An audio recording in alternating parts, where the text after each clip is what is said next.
Good afternoon, Chancellor O'Keefe, President Bouchard, Board Chair Keys, honorary degree recipient, distinguished guests, family, friends, and of course, all of my fellow graduates. I'm incredibly honored to be standing up here today in front of all of you as your valedictorian. This past month, since writing my last exam of my degree, has been absolutely fantastic. No early mornings, rushing to get to class, praying that you'll find a parking spot here on campus. No late nights studying for classes like Rhonda's audit class or Jeff's equities class. This is definitely the least stressful our lives will ever be. But during this month of freedom, I've had a lot of time to reflect on what MSVU has meant to me and what's to come next for all of us. I found myself thinking a lot about time, how quickly it goes, how there's never enough of it, and how we sometimes rush through life from goal to goal without taking a moment to stop and appreciate our accomplishments. I feel like I just started here at MSVU, and now I'm standing up here in a silly, oversized gown, trying to be inspirational to my entire graduating class. So how do we fight the battle against time? How do we ensure that we are living in the moment and appreciating everything that life has to offer us?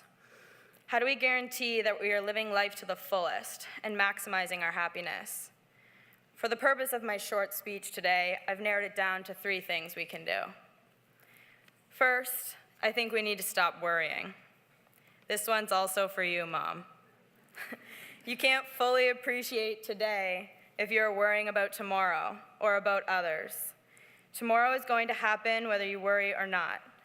I've spent a good chunk of my degree worrying about what grade I was going to get on an exam, a quiz, or an assignment. And looking back on those times, it was unnecessary worrying, as I clearly ended up passing every class I took, or I wouldn't be standing up here today.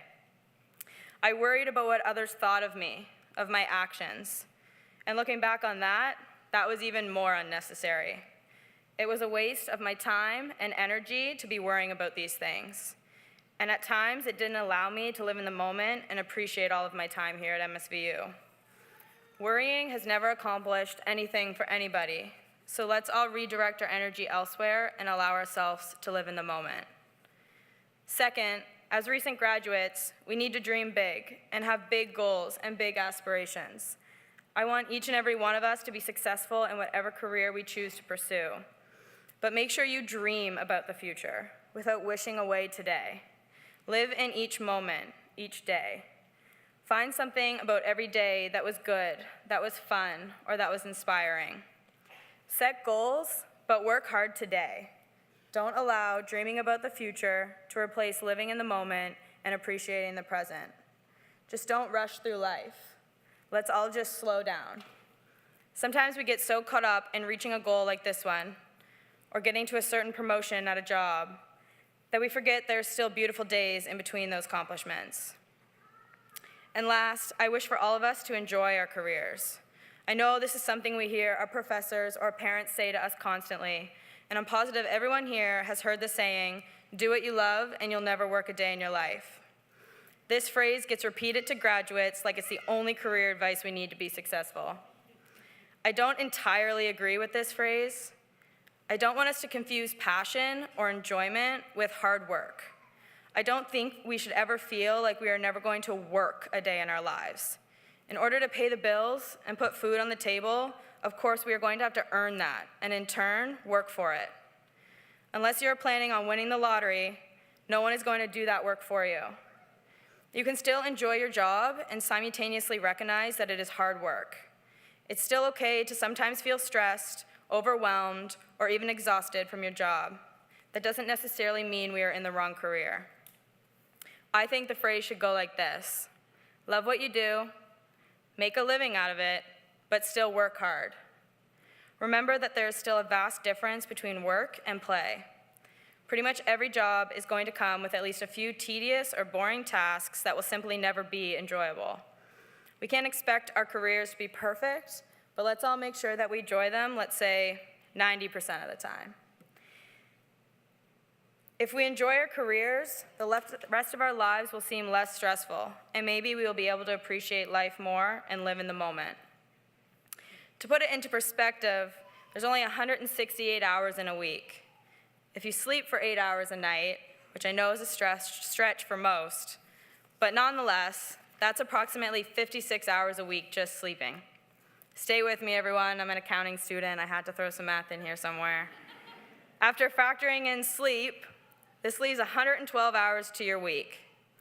If you work for 40 to 60 hours a week, this means that you spend 36 to 54% of your week at your workplace. My point is, we spend a lot of time, sometimes over 50% of our week, working. Don't have a job where you just survive the work week so you can get to the weekend. You'll be wasting your life away, I promise. I know none of us will ever be able to beat the battle against time, and there will always be moments in our lives that we want to wish away, in our personal lives and in our careers. We will never be able to be happy 100% of the time. But as we all move on to the next chapters of our lives, let's try to live in the moment and appreciate all of the things life is going to offer us after graduating. I'd like to take a moment to thank my family, my friends, and the faculty here at MSVU. To my mom and stepdad, thank you for always being my #1 fans. I wouldn't be standing up here today if it wasn't for all of your continuous love and support. You believe in me when I don't believe in myself, and I will never be able to thank you or show you how grateful I feel every day for you both. To my father, who isn't with us anymore, I really hope I made you proud. To my friends, thank you for always having my back. To my professors and faculty here, thank you for all the time you devoted to myself and all of the other graduates here today. Specifically to Scott Daniels, thank you for allowing me all the opportunities you've given me, and thank you for always believing in me. I wouldn't be the person I am today, someone that I am even proud of, if it wasn't for all the amazing people in my life, so thank you. To all of my fellow graduates, congratulations. I wish each and every one of you the best of luck. Remember to stop worrying about the small things in life, dream big, but live in the moment, and please make sure you find a career that you are passionate about. Most of all, be sure to make your time your own, for time is far too precious to let it slip away without a fight. Thank you, and good luck to everyone.